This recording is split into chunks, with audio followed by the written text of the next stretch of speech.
Ya, mohon perhatian. Kalau yang pertama itu adalah Nabi Adam alaihissalam, kemudian Nabi Idris, yang ketiga itu ada Nabi Nuh, yang keempat adalah Nabiullah Hud alaihissalam. Nabi Hud alaihissalam. Nah, Nabi Hud itu adalah salah satu Nabi dan Rasul Allah. Ya, yang keempat. Siapakah Nabi Hud alaihissalam? Nabi Hud alaihissalam adalah salah satu nabi yang diutus oleh Allah Subhanahu wa taala kepada kaum Ad. Kaum Ad itu kaum apa? Kaum yang sangat kuat. Kaum yang sangat tinggi yang hidup pada masa Nabi Hud alaihissalam. Nah, kaum Ad itu tingginya sampai 60 hasta.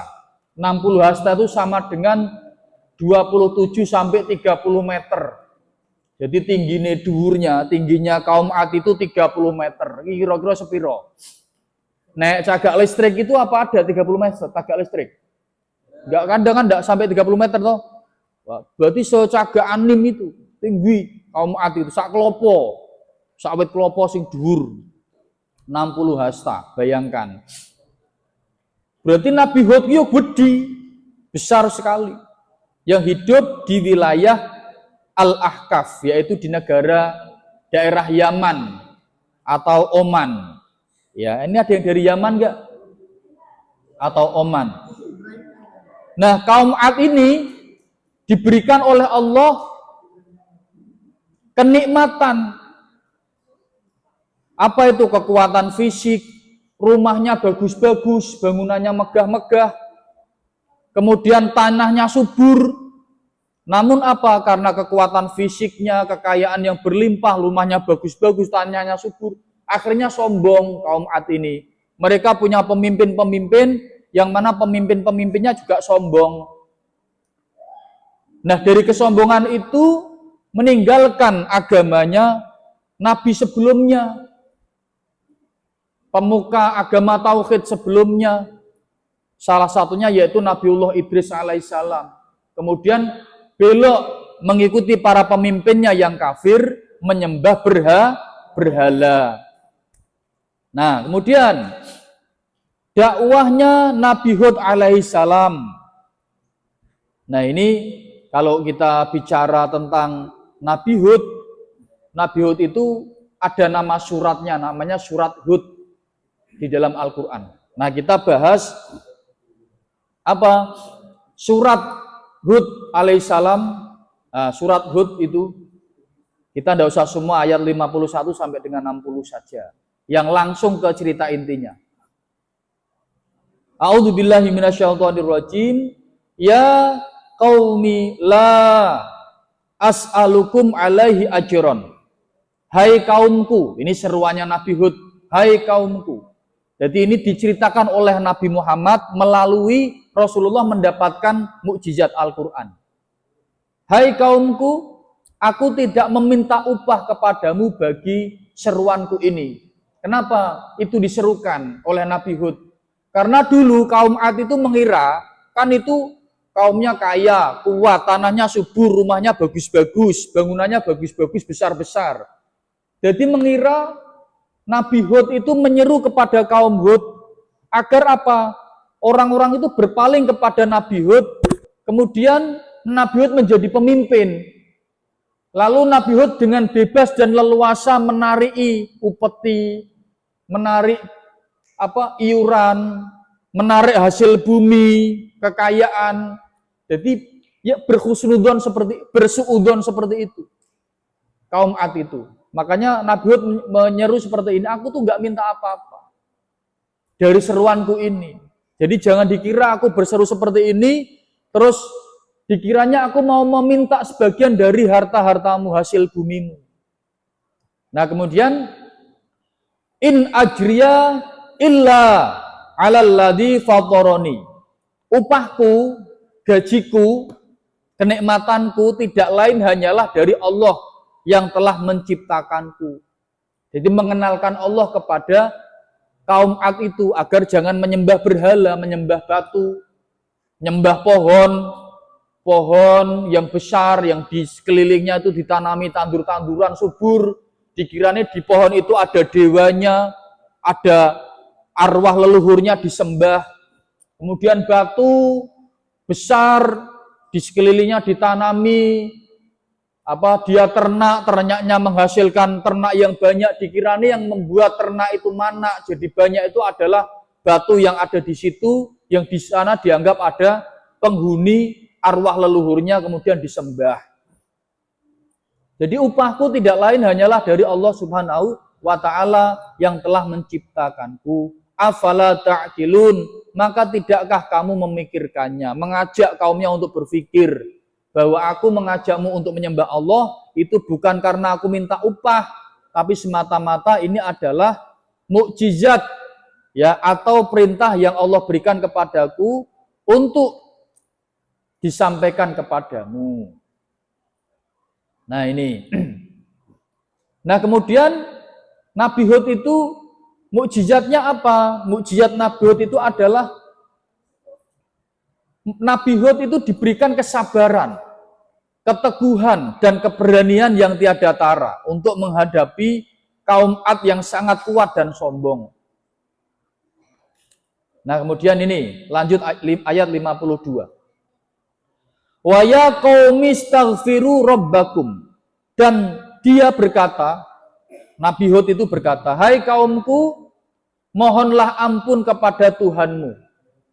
Jadi Nabi Hud itu jane sudah tahu bahwa batas perjuangannya itu nanti akan ada sesuatu dari Allah Subhanahu wa ta'ala. Makanya Nabi Hud langsung menyerukan kepada kaumnya untuk memohon kepada Allah Subhanahu wa ta'ala. Mohon ampun, jangan sampai terlambat. Ini nanti kalau Nabi Nuh itu kan bencana yang diberikan untuk membumi hanguskan kaumnya itu kan banjir yang sangat dahsyat selama 41 hari. Nah Nabi Hud nanti ada ini. Nanti. Jadi kaumku mohonlah ampun kepada Tuhan. Summa tubu ilaih. Lalu bertaubatlah kepadanya. Mumpung belum terlambat. Ya, mumpung belum terlambat. Kalau sudah bencana Allah diturunkan selesai nanti, pasti mati semua dan tidak ada pintu tobat. Yursilas samaa alaikum midraron. Niscaya dia Allah menurunkan hujan yang sangat deras atasmu. Nah, ini nanti. Allah itu nantinya akan menurunkan azab berupa hujan kepada kaumnya Nabi Hud alaihi salam. Hujan beserta angin yang sangat kencang. Ya kan? Yang lamanya hujan dan angin itu selama 7 malam 8 hari. Berarti selama 1 minggu 8 dino hujan terus disertai angin topan yang sangat dahsyat. Menyapu besi. Semuanya tuh rata, rumah-rumah yang besar-besar itu roboh, pohon-pohon kurma, pertanian, hewan-hewan semuanya mati, orang-orangnya semuanya kabur kabeh terkena angin itu.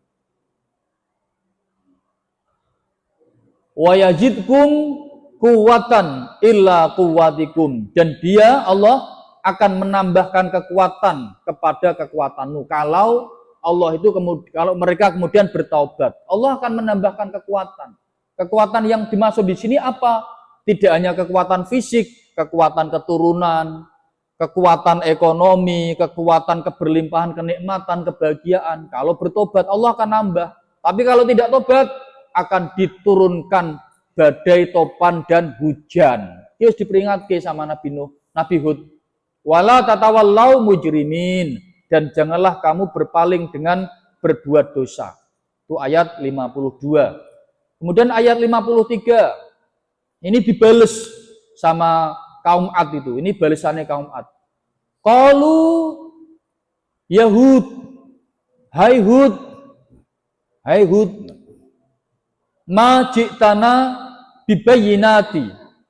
Kamu tidak mendatangkan kepada kami suatu bukti yang nyata. Jadi ucapan Nabiullah Hud tentang ancaman Allah akan menurunkan badai hujan yang sangat dahsyat itu dianggap bohong belaka. Mana buktinya? Coba turunkan sekarang badai itu. Turunkan sekarang hujan itu. Omonganmu tuh omong kosong. Ini ucapan kaum Ad kepada Nabi Hud.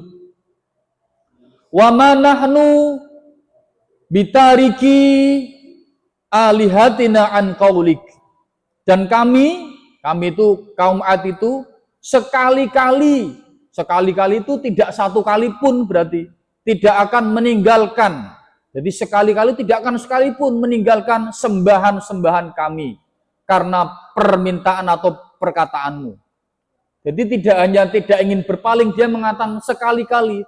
Berarti sedikit pun kami tidak akan meninggalkan sesembahan-sesembahan kami, berhala-berhala kami. Kami tidak akan mengikutimu. Itu kata kaum Ad. Kata kaumnya Nabi Hud. Wa ma nahnu laka bimu'minin. Dan kami sekali-kali tidak akan sedikit pun tidak akan mempercayai kamu. Berarti sedikit pun kaum Ad itu tidak akan mempercayai Nabi Hud alaihi salam. Nah, kemudian lagi ini ayat 54. Inna qulu illa taraka ba'du alihatina bisu'in. Kami tidak mengatakan melainkan bahwa sebagian sembahan kami telah menimpakan penyakit. Jadi justru kaum Ad itu bales barengannya, kami tidak akan mengikutimu, kami tidak akan sekali-kali meninggalkan sesembahan kami dan tidak akan sesekali mengikuti kamu, walaupun sedikit pun perkataanmu tidak akan kami ikuti. Bahkan mereka mengatakan dewa-dewa kami, berhala-berhala kami, sembahan-sembahan kami itu justru yang akan memberikan kamu azab, yang akan memberikan kamu penyakit. Disebut dia itu gila. Jadi Nabi Hud itu dianggap gila malahan. Jadi Nabi Hud itu dianggap gila, dan gilanya Nabi Hud itu karena kutukan yang diberikan oleh sembahan-sembahan kaum Ad itu. Ya kan? Kemudian qala ini ushidullaha fashhadu anni bari'u mimma tusyrikun. Jadi Nabi itu malah dianggap gila. Kemudian ini Nabi Hud menjawab, sesungguhnya aku bersaksi kepada Allah dan saksikanlah olehmu sekalian bahwa sesungguhnya aku berlepas diri dari apa yang kamu persekutukan. Ya wes, yang penting saya sudah mengingatkan kamu. Saya sudah menyampaikan apa yang Allah berikan kepada kamu, pada kalian semua kaum Ad. Kalau kalian mengingkari dan justru menantang, ya sudah, saya tidak akan bertanggung jawab kepada kalian semua sekiranya nanti Allah menurunkan azab yang sangat pedih kepada kalian. Jadi seolah-olah peribahasanya seperti itu. Kemudian ayat 55, min dunihi. Nah, ini dilanjutkan dari ayat 54, dari selain Allah, tidak akan berpaling aku. Dan justru nanti yang akan memberikan bala itu bukan Tuhanmu, tapi malah Tuhanku yang akan memberikan bala kepada kalian. Kamu tuh terbalik.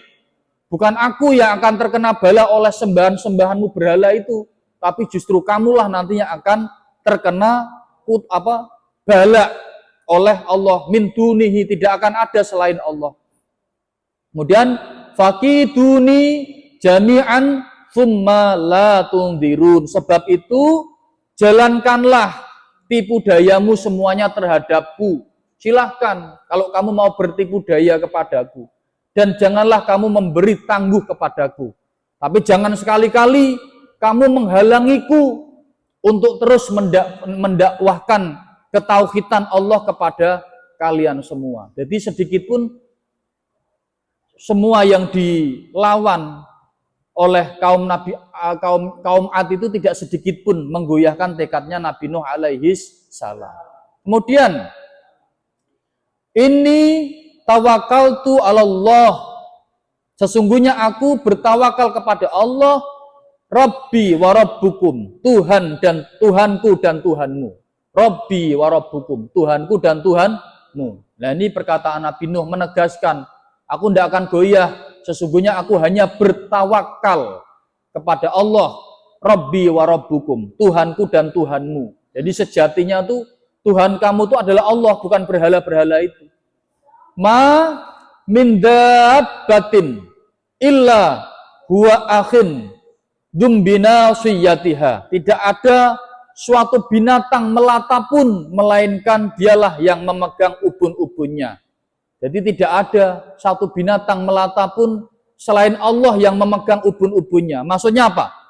Ini maksudnya apa? Orang yang dipegang ubun-ubun itu kan rendah. Dipegang ubun-ubunnya kan dia rendah derajatnya. Jadi diibaratkan itu seperti hewan. Orang yang tidak mengikuti seruan kebenaran, seruan tauhid itu seperti binatang. Ya kan? Semua binatang-binatang, manusia, makhluk itu ubun-ubunnya semuanya di bawah pegangan Allah.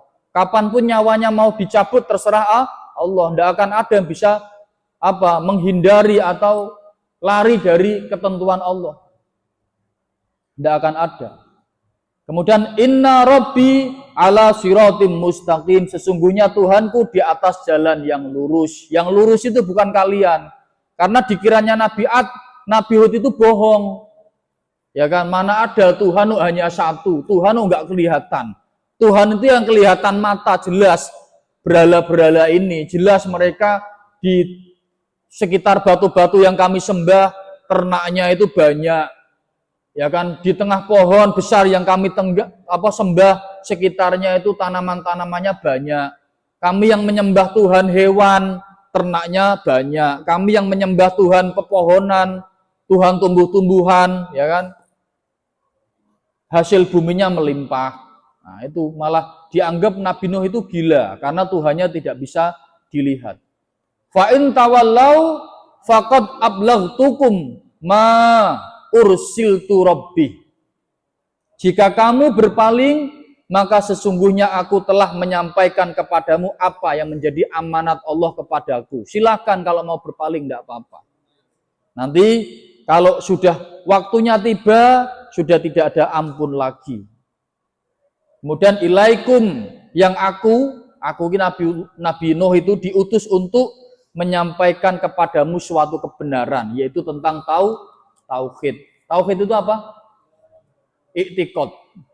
Keyakinan bahwa Tuhan itu semata-mata hanya Allah. Ora ana Tuhan beranak, Tuhan punya istri, ya kan? Tuhan bercabang-cabang, Tuhan pertanian dewe, nanti Tuhan peternakan dewe, ya toh?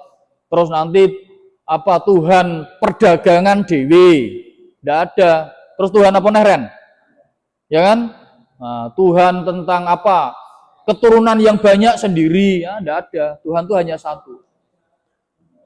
Wa yastakhlifu rabbi qauman ghairakum, dan Tuhanku akan mengganti kamu dengan kaum yang lain. Nah, nanti kalau sudah ada bencana hujan badai selama 7 hari 8 malam, ya kan? Itu tidak ada ampun. Kamu akan hilang semua, habis.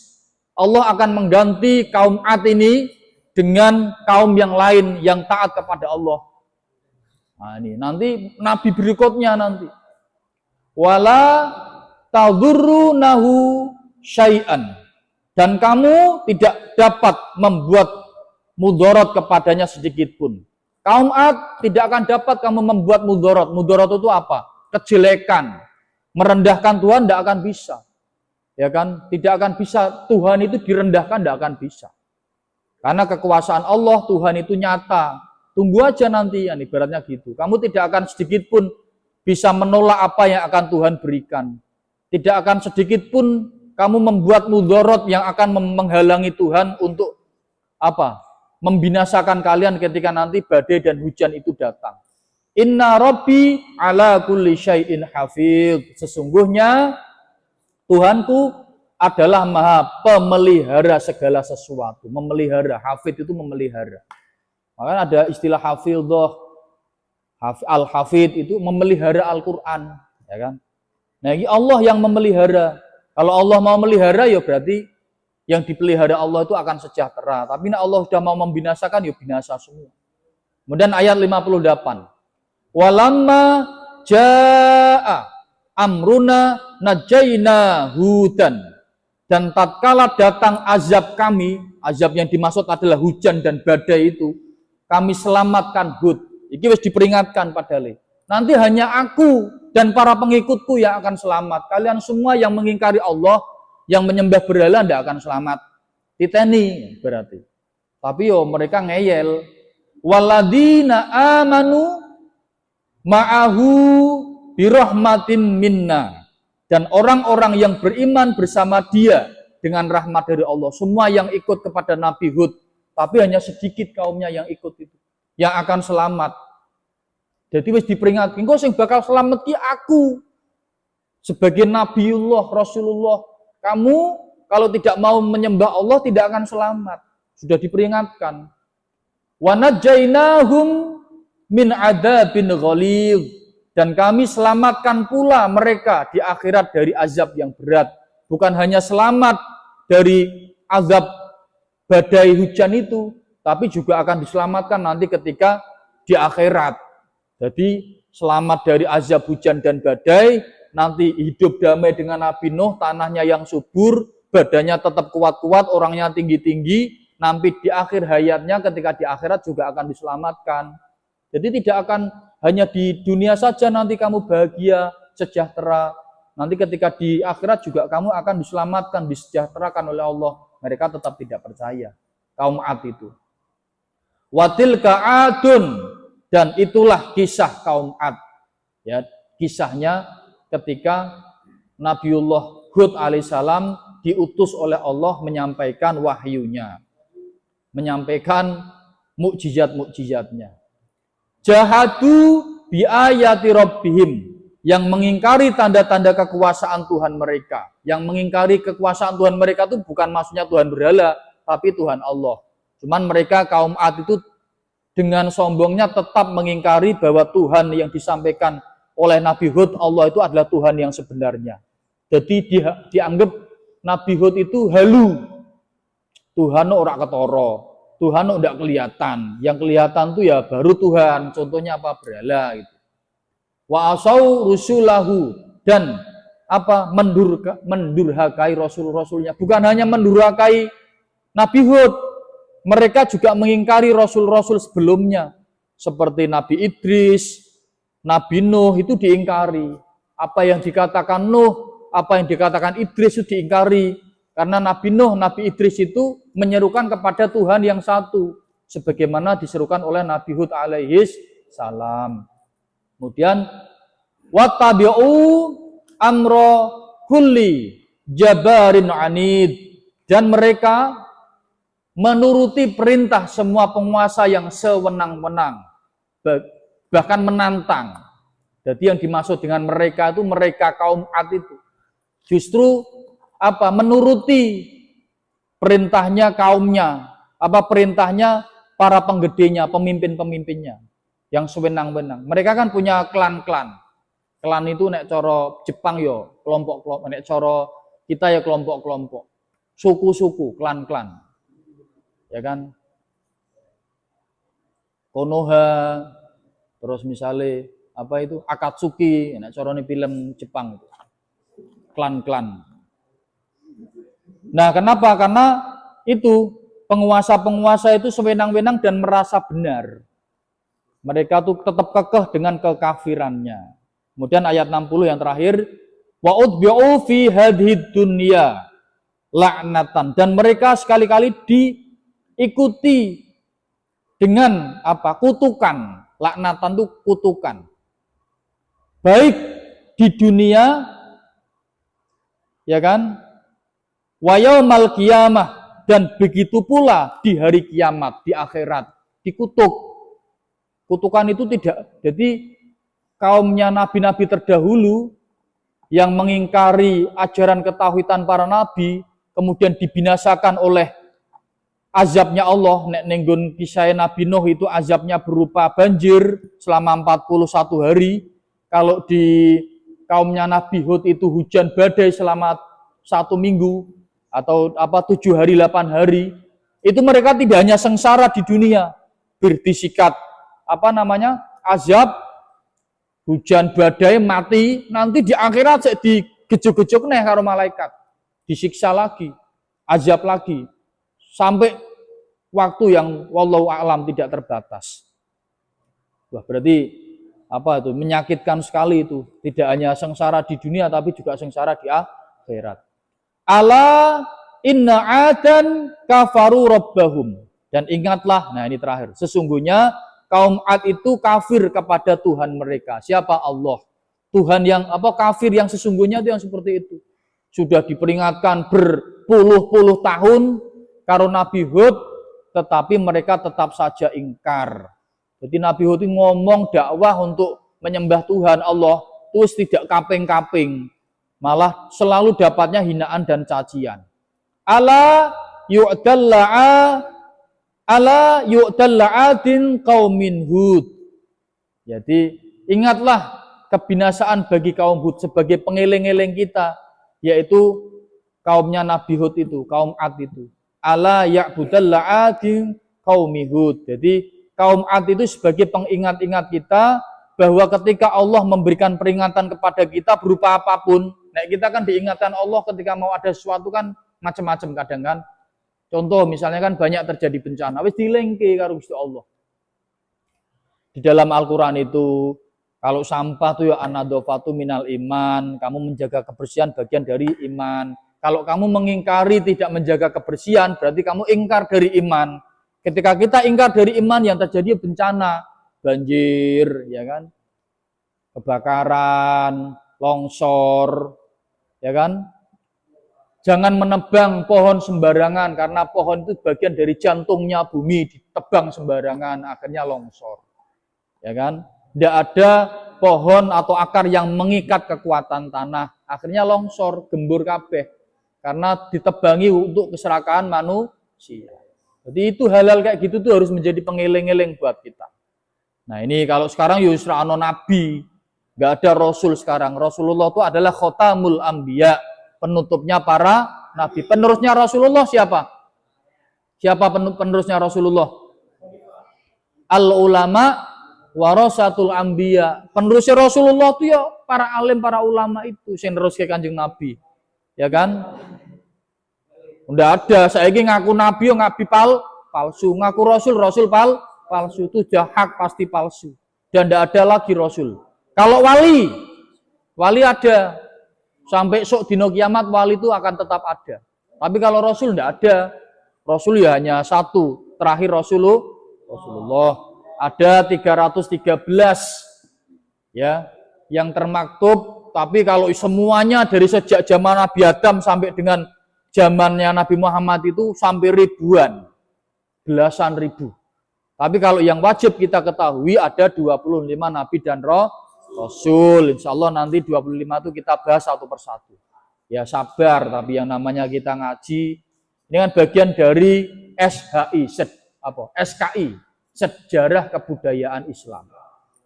Jadi sejarah kebudayaan Islam itu tidak hanya sejak zamannya Nabi Muhammad, enggak. Nih Indonesia di Nusantara itu termasuk itu Malaysia itu kan Nusantara itu, ya kan disebarkannya kan oleh Wali Songo itu. Tidak hanya itu, sejarah peradaban Islam SPI atau SKI kebudayaan Islam itu dimulai sejak zamannya Nabi Adam, bukan hanya sejak zaman Nabi Muhammad. Paham ya? Ada pertanyaan? Cukup? Mari kita akhiri dengan membaca suratul Fatihah bersama-sama. Al-Fatihah.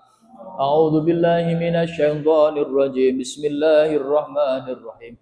Alhamdulillahi rabbil alamin arrahmanir rahim maliki yaumiddin. Iyyaka na'budu wa iyyaka nasta'in. Ihdinas siratal mustaqim. Siratal ladzina an'amta 'alaihim ghairil maghdubi 'alaihim waladdallin. Amin. Wallahu a'lam bishawab. Wassalamualaikum warahmatullahi wabarakatuh.